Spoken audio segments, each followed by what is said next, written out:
Late April 1945, somewhere east of the Elbe River, Germany. The engine of the jeep idled quietly as Captain T. Moffatt Burriss gripped the steering wheel, his knuckles white beneath the dirt and grime of 6 days of combat. The young paratrooper from South Carolina stared through the dusty windshield at a column of German vehicles, stretching as far as he could see. Behind him sat his lieutenant and a sergeant, their rifles ready but woefully inadequate against what lay ahead. Before them waited 15,000 German soldiers of an armoured panzer corps. The moment that followed would defy every principle of military logic. 1 jeep, 3 American paratroopers, 15,000 enemy troops with tanks, artillery, and automatic weapons. What happened next was not supposed to be possible.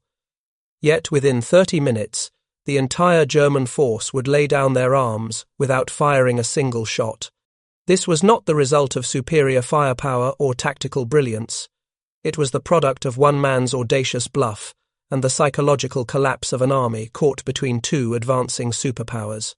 The path to this impossible moment began not in Germany, but in a small town in South Carolina.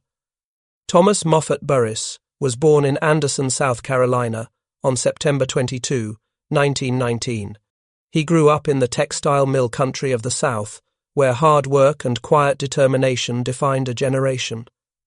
After graduating from Clemson University, Burriss took a teaching position at Orangeburg High School. He was, by his own description, an easygoing small-town boy who had not been in a fight in years. He had been part of the Reserve Officer Training Corps at Clemson, holding a Reserve Officer commission. It seemed his future was set, a quiet life teaching history to teenagers in rural South Carolina. Then came Pearl Harbor. On December 7, 1941, Japanese aircraft attacked the United States Pacific Fleet. Within days, America declared war on Japan. Days later, Germany declared war on America. Burriss received orders to report for active duty in January 1942. At age 22, the schoolteacher became a soldier, but Burriss did not want to be an ordinary soldier. He volunteered for the paratroopers, the elite airborne infantry being formed into a new kind of fighting force. The training was brutal. Jump school pushed men to their physical and mental limits. Many washed out. Burriss thrived. He discovered something in himself he had never known existed, a capacity for leadership under pressure, an ability to remain calm when chaos erupted around him, a willingness to take calculated risks that terrified others. In April 1942, Burriss was assigned to the newly forming 82nd Airborne Division. He became the very first officer assigned to 3rd Battalion, 504th Parachute Infantry Regiment. The 82nd was nicknamed the All-American Division because its soldiers came from every state in the Union. Burriss found himself training alongside farm boys from Iowa, factory workers from Detroit, cowboys from Texas, and dock workers from Brooklyn. Together, they would forge one of the most formidable fighting units in American military history. The 504th Parachute Infantry earned a different nickname from the Germans who fought them, Devils in Baggy Pants. The name came from a diary entry found on a dead German officer after the Battle of Anzio. The officer had written that American parachutists were devils in baggy pants, who were never more dangerous than when they were surrounded. The baggy pants referred to paratrooper uniforms which differed from regular infantry straight-legged pants. It was a compliment of the highest order from an enemy who did not give compliments lightly. By May 1943, Burriss and his regiment shipped out to North Africa. His first combat jump came on July 9, 1943, during the invasion of Sicily. The C-47 transport aircraft bounced through heavy anti-aircraft fire. Tracer rounds streaked past the open doors. Men vomited from fear and airsickness. When the green light flashed, Burriss jumped into the darkness over enemy territory. He landed in an olive grove, gathered his scattered platoon, and fought his way to the objective. It was the first of many times he would lead men into impossible situations. September 1943 brought the invasion of Italy at Salerno. The 504th jumped behind German lines to disrupt enemy reinforcements. Burriss led his company through 5 days of continuous combat, often outnumbered, always outgunned, but never defeated. Lieutenant General Mark Clark later credited the 504th with saving the Salerno beachhead. Then came Anzio in January 1944. The amphibious landing became a 4-month nightmare of trench warfare. German artillery pounded American positions daily. Casualties mounted. Burriss was wounded twice but refused evacuation. He watched friends die in muddy foxholes. He learned that war was not glory. It was survival. And he learned how to keep men fighting when everything told them to surrender. But the defining moment of Burriss's war came in September 1944, Operation Market Garden. British Field Marshal Bernard Montgomery devised an ambitious plan to end the war by Christmas. Airborne forces would seize bridges across the Netherlands, creating a corridor for armoured units to drive into Germany. The 82nd Airborne was tasked with capturing the bridge over the Waal River at Nijmegen. It was a vital objective. Without it, the entire operation would fail. On September 20th, 1944, Burriss received the order that would test every lesson he had learned. His company would cross the Waal River in collapsible canvas boats in broad daylight under German machine gun and artillery fire.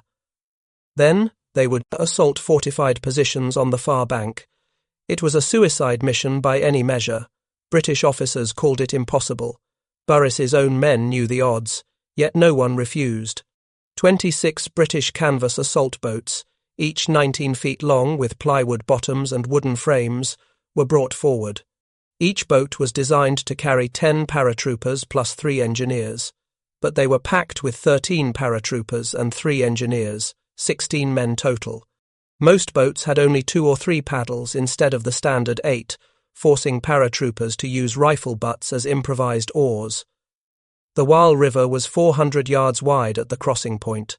German positions commanded every inch of the approach. The crossing launched at 2:57 in the afternoon. As the boats pushed off from the southern bank, machine gun fire tore into them immediately. Artillery shells exploded in the water. Men screamed and died. Boats capsized. The river ran red. Burriss commanded I Company in one of the 2 lead boats of the first wave. His boat took multiple hits within seconds. The engineer steering the boat, Private First Class Willard Jenkins, was killed by a 20mm shell that shattered his head, approximately 1/3 of the way across the river. His blood and brains spilled onto Burriss's lap. Shrapnel from the same blast wounded Burriss in his ribs. Men fell around him. The canvas sides ripped open, water poured in. They were sinking. Burriss kept his men paddling. The crossing took 15 to 20 minutes of hell. They reached the far bank with 6 men left from 16. Half his company died in that crossing. Only 13 boats from the first wave reached the northern shore intact. Total casualties for the assault reached between 24 and 48 killed and approximately 70 seriously wounded. But they had made it across. Under murderous fire, Burriss rallied the survivors. They charged the German positions, hand-to-hand combat in, the trenches, grenades and bayonets. No mercy asked and none given. Inch by inch, they fought their way inland. By nightfall, they held the northern end of the Nijmegen Bridge. British tanks were supposed to exploit their success immediately. 4 Sherman tanks from 2nd Grenadier Guards crossed the bridge around 7 in the evening. But then they stopped. Burriss waited at the bridge. The tanks did not advance. A British tank commander, Captain Peter Carrington, told Burriss they could not advance without orders, and because a single German anti-tank gun blocked the road. Burriss, who had just lost half his company taking that bridge, exploded with rage. I have just sacrificed half of my company in the face of dozens of guns, and you will not move because of 1 gun. Multiple American officers, including Major Cook, Colonel Tucker, and General Gavin himself, subsequently tried to convince British forces to advance. All failed. The tanks remained stationary for 18 to 24 hours, not advancing until 11 in the morning on September 21st. By then, Lieutenant Colonel John Frost's battalion at Arnhem Bridge, 11 miles away, had been overpowered. The British paratroopers who desperately needed relief were forced to surrender. Years later, Lord Carrington, who became British Foreign Secretary, denied the confrontation in his autobiography, stating the exchange did not occur as described. But multiple American paratrooper accounts corroborate the incident and the intense frustration. The British halt had tactical justifications: ammunition and fuel shortages, lack of infantry support, and an exposed, elevated dike road unsuitable for tanks. The divide reflected competing military cultures: aggressive paratrooper ethos versus by-the-book guards mentality. Burriss received the Silver Star for the Waal River crossing. The citation praised his brilliant and inspirational leadership and heroism in securing the north end of the vital Nijmegen highway bridge. But Burriss knew the truth. Bravery had not won that battle. Audacity had. The willingness to attempt what seemed impossible. The capacity to bluff when the odds were hopeless. These lessons would serve him well 6 months later. December 1944 brought the Battle of the Bulge. Hitler launched his final desperate offensive through the Ardennes forest. The 82nd Airborne rushed into combat with little food, ammunition, or winter clothing. They deployed to Verbermont, Belgium, and blocked Kampfgruppe Paper at Chenot, delivering the Germans their first defeat of the Battle of the Bulge. Burriss and his men held their positions against German tanks and artillery. They fought in sub-zero temperatures.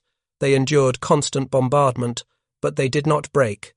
By February 1945, they were pushing into Germany itself. The final months of the war became a race. Soviet forces advanced from the east. American and British forces drove from the west. Germany was being crushed between two massive armies. Hitler's thousand-year Reich was collapsing in fire and blood. But the fighting was not over. German units, trapped between the advancing Allies, fought with the desperation of men who knew they were doomed. On May 2, 1945, the 82nd Airborne Division liberated Wöberlin concentration camp near Ludwigslust. What Burriss and his men found there defied comprehension. Approximately 3,500 to 4,000 prisoners, mere skeletons covered in skin, barely alive, approximately 1,000 dead bodies lying in open pits, some evidence of cannibalism among the starving. The stench was overwhelming. Men who had fought through 2 years of combat vomited at the sight. Burriss shot the lock off a door to liberate prisoners. He was among the first Americans to witness the atrocities. He ordered his troops to document everything with photographs. The world needed to see this. The world needed proof of what the Nazi regime had done. Burriss later stated, "The concentration camp in Germany was the worst thing I saw during the entire war. The American army ordered the townspeople of Ludwigslust to tour the camp. German civilians were forced to see what had been done in their name. On May 7th, the 82nd Airborne conducted funeral services for 200 victims in the town square. Citizens of Ludwigslust, captured German officers, and several hundred American paratroopers attended. The division chaplain delivered a stinging eulogy.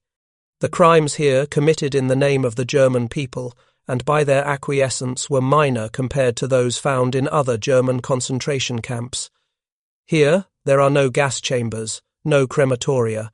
These men of Holland, Russia, Poland, Czechoslovakia, and France were simply allowed to starve to death. Within 4 miles of your comfortable homes, 4,000 men were forced to live like animals. Burriss stood at attention during the service. He had seen terrible things in this war. Friends blown apart by artillery, men drowning in the Waal River, the charnel house of Anzio, but nothing compared to Wöberlin. Nothing revealed the depths of human evil like that camp. He knew then that defeating Germany was not enough. The world needed to ensure this never happened again.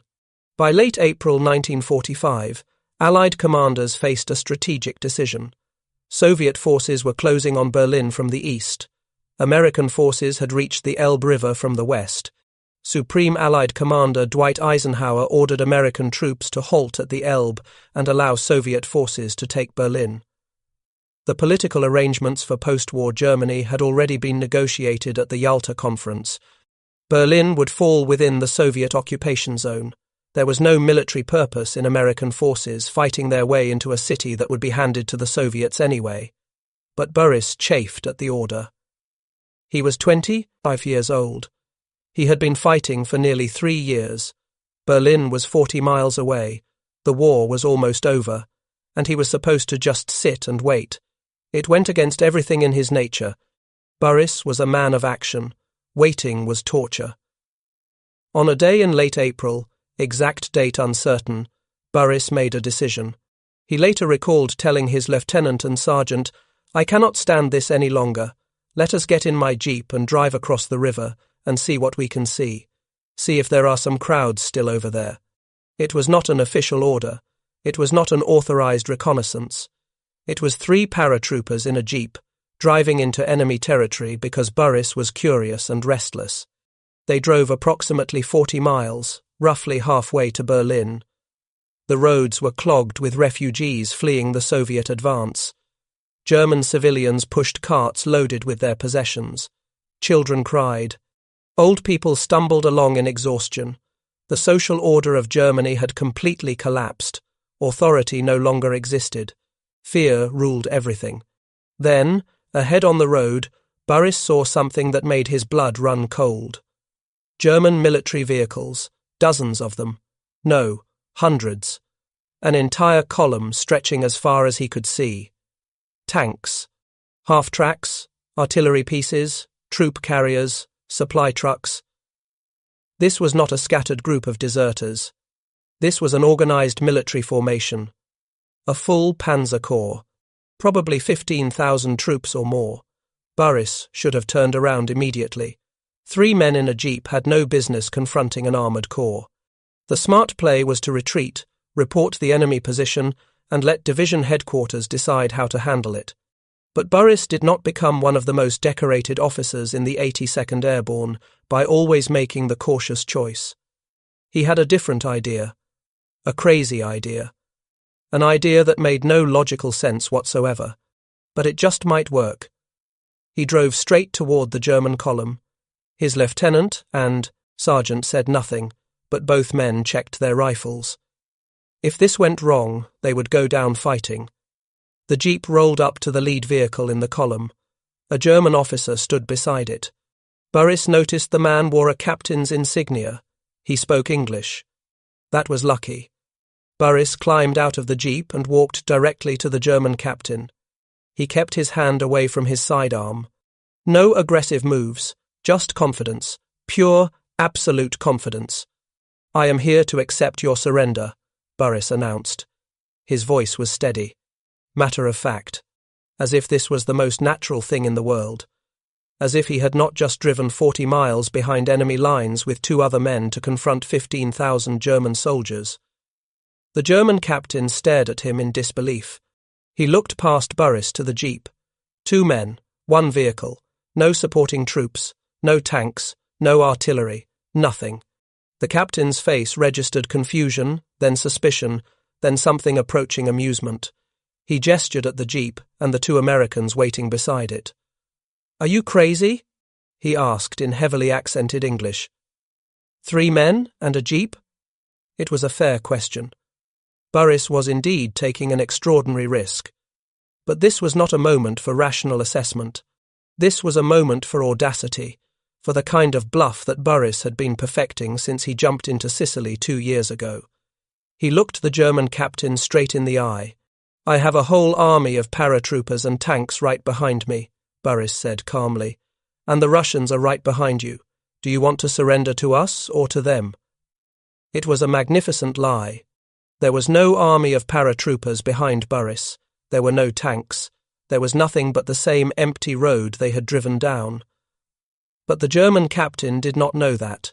And more importantly, the German captain desperately wanted to believe there might be an American army nearby, because if there was not, his only option was to surrender to the Soviets. And every German soldier knew what that meant. The Soviet Red Army had suffered unimaginable casualties fighting Germany on the Eastern Front. Over 20 million Soviet citizens died in the war. The Soviets had seen their cities burned, their people enslaved, their nation nearly destroyed. They advanced into Germany with a hunger for vengeance that terrified German troops. Stories circulated of mass executions, brutal treatment of prisoners, and systematic reprisals. True or not, German soldiers believed them. The prospect of Soviet captivity was a nightmare that haunted every Wehrmacht officer. American captivity, by contrast, seemed almost civilized. The Americans followed the Geneva Convention. They treated prisoners humanely. They did not execute officers on sight. The German captain knew all this. As he stood in the road looking at Burriss, he faced a choice. He could call the Americans' bluff, order his men to disarm these 3 paratroopers, continue the retreat toward wherever they were going, and eventually fall into Soviet hands. Or he could accept what this confident young captain was offering, a chance to surrender to the Americans, a chance to avoid the Red Army, a chance, however slim, to survive this war. The German captain said, "Wait a minute." He turned and walked back down the column. Burriss watched him gather 3 or 4 other German officers. They formed a small group beside one of the vehicles and began an animated discussion. Burriss could see them gesturing. Some pointed toward him, others pointed east, toward the Soviet lines. The debate continued for several minutes. Burriss stood perfectly still, his face a mask of confidence. Inside, his heart pounded. This could go either way. Finally, the German captain broke away from the group and walked back to Burriss. His hand moved to his holster. Burriss tensed. The lieutenant and sergeant in the jeep raised their rifles slightly. This was it. Either surrender or combat. The German captain pulled his pistol from the holster. For a brief moment, Burriss thought, "Oh no, not here in the last few days of the war." The captain held the pistol, pointed it at Burriss's heart, then turned it around, grip first, and extended it toward Burriss, the universal gesture of military surrender.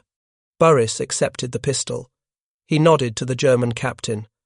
The captain saluted. Behind him, the word spread down the column. "Surrender. The Americans have arrived. We are surrendering." German soldiers began dismounting from vehicles. They stacked their rifles. They removed their sidearms and placed them on the ground. Officers organized their men into orderly groups. The discipline held even in defeat. This was still a professional military force, but it was a defeated one. Burriss faced an immediate problem. He had 15,000 German prisoners and no way to guard them or transport them. He had no communication with his division. He had 3 men and 1 jeep. The situation was absurd. He ordered the German officers to maintain control of their troops and begin marching west toward American lines. The Germans obeyed. Burriss and his 2 men followed in the jeep, bringing up the rear of the column like shepherds herding sheep. They drove for hours. The column of German soldiers stretched for miles. They passed through destroyed villages and abandoned checkpoints. Occasionally they encountered American patrols, who stared in amazement at the sight. Where did all these prisoners come from? The story spread quickly through American lines. Captain Burriss accepted the surrender of an entire Panzer Corps with just a jeep and 2 other men. Nobody could quite believe it. When Burriss finally reached 82nd Airborne headquarters, his colonel was waiting. The colonel was not happy. Burriss had defied orders. He had driven into enemy territory without authorization. He had taken unnecessary risks. The colonel did not know whether to court-martial him or commend him. For several days, Burriss waited to learn his fate. Some officers argued he had shown dangerous disregard for orders. Others pointed out that he had just captured 15,000 enemy soldiers without firing a shot. In the end, the army decided that results mattered more than procedure. Burriss was recommended for commendation rather than punishment. Years later, when asked about the incident, Burriss was characteristically modest. "I needed a plan, and quick," he said. The plan had been simple. Bluff with absolute confidence. Offer the Germans a choice between 2 outcomes, one of which was clearly preferable, and pray they took the bait. It had worked because Burriss understood something fundamental about military psychology in April 1945. The German army was broken, not just militarily, but psychologically. They knew the war was lost. They knew Hitler's promises were lies. They were terrified of the Soviets and exhausted from years of fighting. All they wanted was a way out. Burriss gave them one. The war in Europe ended on May 8, 1945. Germany surrendered unconditionally. Hitler had committed suicide in his Berlin bunker on April 30th. The 1,000-year Reich had lasted 12 years. The 82nd Airborne Division received the honor of occupation duty in Berlin. General George S. Patton reviewed the paratroopers and bestowed upon the division a new nickname, America's Guard of Honor. Burriss stood in formation as Patton addressed them. "You are soldiers who jumped into hell and fought your way out." The war had transformed him. At 25, he was a captain, a veteran of 4 major campaigns, and one of the most decorated officers in the Airborne. But the war had also changed him in ways that would take years to understand. Burriss returned to South Carolina after the war. He married, started a family, and entered the construction business. He worked at Roebuck Building Company in Spartanburg, South Carolina, for 15 years before starting his own firm. In 1970, at the urging of his family, Burriss founded Burriss Construction Company with his 3 sons, John Hay, Moffatt Jr., and Francis. The company undertook major construction projects throughout the Southeast. Burriss served as president from 1970 to 1987. In 1982, Burriss Building Systems was founded as a division, then incorporated as a separate business in 1987 by his son Moffatt Burriss Jr. From 1977 to 1990, Burriss served in the South Carolina House of Representatives, representing Richland County. He brought the same leadership skills he learned in combat to civilian politics: direct, honest, focused on results. His constituents appreciated a man who said what he meant and did what he said. He served as minority leader for 9 years and was instrumental in building the modern Republican Party in South Carolina. He was the first minority leader in the State House of Representatives. In 1977, the film A Bridge Too Far told the story of Operation Market Garden. Actor Robert Redford played a composite character based partly on Burriss and his actions at Nijmegen. Burriss consulted on the film. Watching the recreation of the Waal River crossing brought the memories flooding back. He could still hear the machine guns, still see his men dying in the boats, still feel the cold water rising as the boat took on more and more hits. In 2000, at age 80, Burriss published his memoir, Strike and Hold, a memoir of the 82nd Airborne in World War II. The book was written at the urging and persuasion of his children. In the prologue, he wrote that he needed to come to terms with war by talking about it and reliving it with men who have shared similar experiences. The book became essential reading for military historians and veterans alike. It was a first-hand account of what it meant to lead men in combat, what it cost, what it took, what it left behind. On September 19, 1994, Burriss made an airborne jump into Holland for the 50th anniversary of Operation Market Garden. He was 4 days shy of his 75th birthday, technically 74 years old. The jump was organised with Pathfinder Holland Reenactment Group at the original battle site in Nijmegen. 15 years later, in September 2009, he returned for the 65th anniversary and made a tandem jump at age 90, strapped to a female jumper from Pathfinder Holland. This 3-day commemoration included a 28-person entourage with family. He was honoured by Queen Beatrix of the Netherlands and received the Nijmegen Medal of Honour from the Queen and the Mayor of Nijmegen. The people of Holland had not forgotten. Fresh flowers adorned monuments to the American soldiers who died liberating their country. Dutch children learned in school about the paratroopers who crossed the Waal River under fire. For Burriss, those visits were profoundly moving. The war had meaning because it had freed people from tyranny. The sacrifices were not in vain.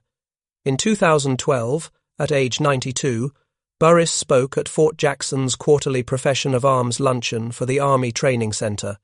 For nearly an hour, he held commanders, sergeants major, and staff spellbound as he recounted his combat experiences.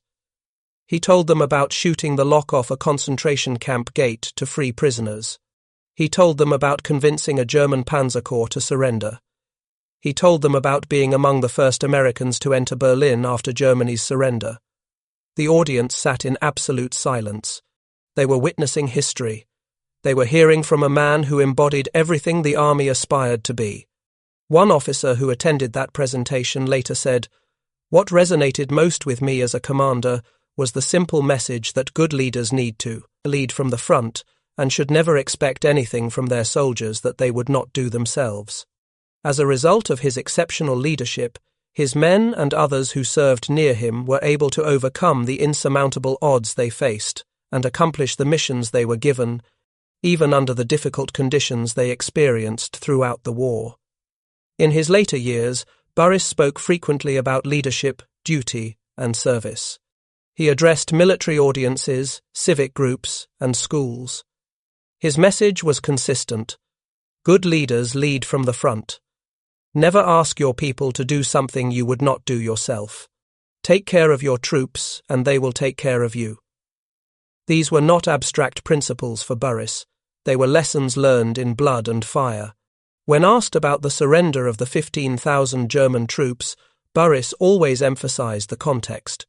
It was not about him being brave or clever. It was about understanding the situation. Those German soldiers were terrified of the Soviets. They wanted to surrender to the Americans. All he did was give them the opportunity. Any officer who understood the psychology of the moment could have done the same thing. But few officers had the audacity to try. His full military decorations included the Silver Star, 3 Bronze Stars with Combat V for Valor, Purple Heart, 3 Presidential Unit Citations with 2 oak leaf clusters, French Fourragère, Belgian Fourragère, and Dutch Lanyard. The 82nd Airborne Division compiled an extraordinary combat record in World War II. 4 men from the division received the Medal of Honor, the nation's highest military decoration. The division earned 4 campaign streamers for action in Sicily, Italy, Normandy, and Central Europe. It liberated concentration camps, captured thousands of prisoners, and held critical objectives against overwhelming odds. T. Moffatt Burriss died on January 4, 2019, at age 99. His funeral service drew hundreds of mourners, including veterans who had served with him, politicians who had worked alongside him, and Dutch citizens who flew across the Atlantic to honor the man who helped liberate their country. South Carolina Governor Henry McMaster said, "Moffatt Burriss is one of the finest leaders our state and nation has ever produced. He delivered freedom to people around the world and made the lives of those he touched better and safer." The story of Burriss and the German Panzer Corps captured national attention when it was first reported. Newspapers called it one of the most audacious actions of the war. Military historians studied it as an example of psychological warfare and individual initiative, but Burriss himself never sought fame for the incident. In interviews decades later, he was almost embarrassed by the attention.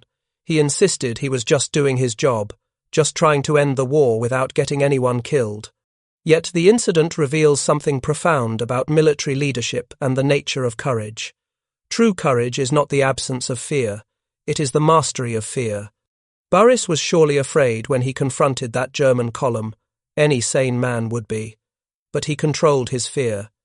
He projected confidence even when the situation was hopeless. He understood that warfare is ultimately psychological. Weapons matter, numbers matter, but mindset matters most. The German officers who surrendered to Burriss were not cowards.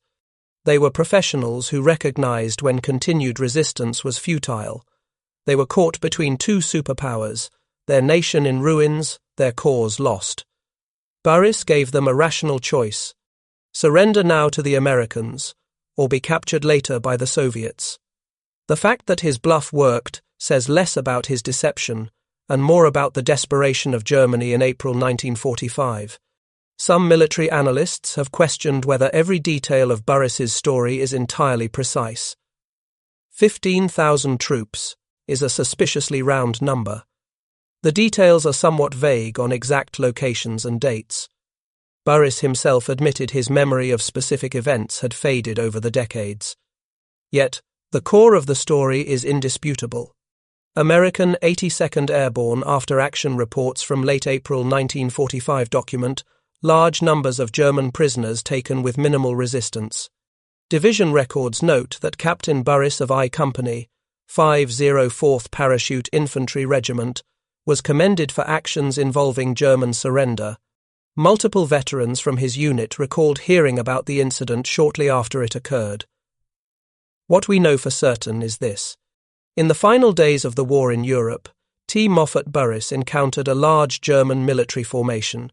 Using nothing but confidence and psychological pressure, he convinced them to surrender without a fight. The exact numbers may be uncertain, the precise details may have blurred with time, but the essential truth remains. One man's audacity accomplished what an army might have struggled to achieve through force. The lessons from Burriss's experience extend far beyond military history. They speak to fundamental aspects of human psychology and decision-making. When people are trapped between bad options, they will grasp at any hope of a better outcome. When authority figures project confidence, others follow even against their better judgment. When the cost of resistance seems greater than the cost of surrender, rational actors will choose surrender. Burriss understood all these principles instinctively. He did not study psychology or negotiation tactics. He simply knew people, and that knowledge, combined with extraordinary courage, changed the outcome of one small moment in a vast war. The story also illustrates the chaos and fluidity of war's final days. Military historians often focus on grand strategy, major battles, and decisive campaigns. But wars do not end neatly. They dissolve into confusion. Units lose contact with headquarters. Soldiers make decisions without orders. Authority breaks down. In that chaos, individuals like Burriss had opportunities to shape events in ways that would be impossible under normal military discipline. Consider what Burriss did. He violated direct orders to stay west of the Elbe. He drove into enemy territory without support or communication. He confronted a force that outnumbered him thousands to one. He lied about having reinforcements. He should have been killed or captured. Instead, he pulled off one of the most remarkable bluffs in military history. That combination of audacity, confidence, and calculated risk defines exceptional leadership. Compare Burriss's action to the British tank commander at Nijmegen. That officer had overwhelming firepower. He had clear orders to advance. All that stopped him was a single German anti-tank gun and his own hesitation. Burriss, by contrast, had nothing but a jeep and 2 other men. Yet he succeeded where the heavily armed tank commander failed. The difference was mindset. Burriss understood that in the fog of war, perception matters more than reality. If you can convince the enemy you have overwhelming force, you do not need overwhelming force. In the decades after the war, Burriss often reflected on how close he came to death so many times. The jump into Sicily, where he landed under enemy fire, the Salerno campaign where bullets missed him by inches, the 2 wounds at Anzio that could have been fatal, the Waal River crossing that killed half his company, the confrontation with 15,000 German soldiers that could have ended in his execution. At any of those moments, his life could have ended. The fact that he survived all of them seemed almost miraculous to him, but survival was not random luck. Burriss survived because he was smart, because he trained harder than most, because he learned from every combat experience, and because he understood that leadership means taking the same risks you ask of your men. Men followed him, not because he ordered them to, but because he never asked them to do anything he would not do himself. That kind of leadership inspires loyalty that transcends fear. When Burriss spoke about the war in his later years, he always emphasized the men he served with rather than his own actions. He talked about the privates who jumped into darkness over Sicily, the sergeants who held their squads together at Anzio, the lieutenants who died leading their platoons across the Waal. For Burriss, the story was never about him, it was about them. The thousands of young Americans who answered their nation's call, endured unimaginable hardships, and helped defeat tyranny. In 2011, At age 91, Burriss spoke to the United States Army Chaplain Basic Officer Leadership Course. In 2017, at age 97, he gave an interview to Fox News where he recounted his wartime experiences with the same clarity and humility he had shown throughout his life. Even in his final years, he remained committed to sharing the lessons of leadership and sacrifice with new generations. That was Burriss's legacy. Not the medals or the decorations, not the dramatic stories or the incredible risks. His legacy was the example he set, the standard of leadership he maintained, the way he treated his soldiers with respect and led them with courage. Young officers study his actions today not because they are exceptional in the Hollywood sense, but because they demonstrate what is possible when a leader combines competence with audacity. The jeep that Burriss drove toward that German column no longer exists, scrapped decades ago like millions of other World War II vehicles. The road where he confronted those 15,000 German soldiers has been rebuilt and modernized. The refugees who fled the Soviet advance are long dead. The German officers who surrendered that day have passed into history, but the story endures. It endures because it captures something essential about the human spirit, the refusal to accept defeat, the willingness to take impossible risks, the understanding that sometimes the most powerful weapon is confidence itself. In the final accounting of World War II, T. Moffatt Burriss was one soldier among 16 million Americans who served. His actions were one incident among countless thousands, but his story illustrates what made the Allied victory possible. It was not just industrial capacity or superior weapons or better strategy. It was individual initiative. It was soldiers like Burriss who saw an opportunity, seized it without orders, and changed outcomes through pure audacity. When Burriss died in 2019, he was one of the last surviving members of his generation. The men who jumped into Sicily are almost all gone now. The paratroopers who crossed the Waal River under fire have passed into memory. The veterans who liberated concentration camps and saw the true cost of Nazi ideology are disappearing. Soon, all we will have are their stories. Stories like Burriss's bluff on a German road in April 1945. That story deserves to be remembered not because it was typical, but precisely because it was not. Most surrenders involved lengthy negotiations, superior force, and clear military advantage. Burriss's surrender involved none of that. It was 3 men in a jeep facing 15,000 enemy soldiers. It should not have worked, but Burriss was not interested in what should or should not work. He understood that in the chaos of war's end, the old rules no longer applied.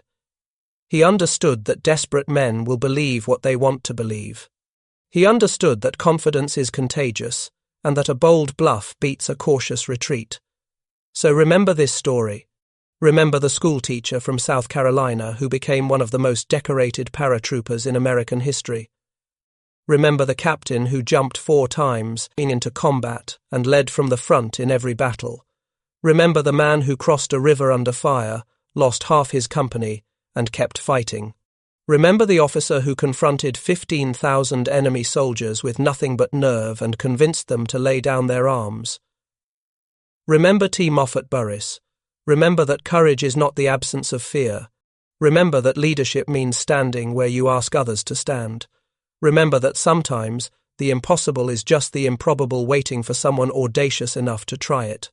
Remember that 3 men in a jeep, armed only with confidence and a well-timed bluff, can change the course of history. That is the lesson of April 1945. That is the legacy of one remarkable American soldier. That is what happens when ordinary people face extraordinary circumstances and refuse to accept that impossible means the same thing as unable to attempt. The jeep rolled down that German road with 3 men inside. They confronted an army. They should have died. Instead, they won. And in that victory, however small in the vast scope of World War II, we see the true measure of American military success. Not just superior firepower, not just industrial might, but the audacity of soldiers who refused to believe they were outnumbered when they knew they were right.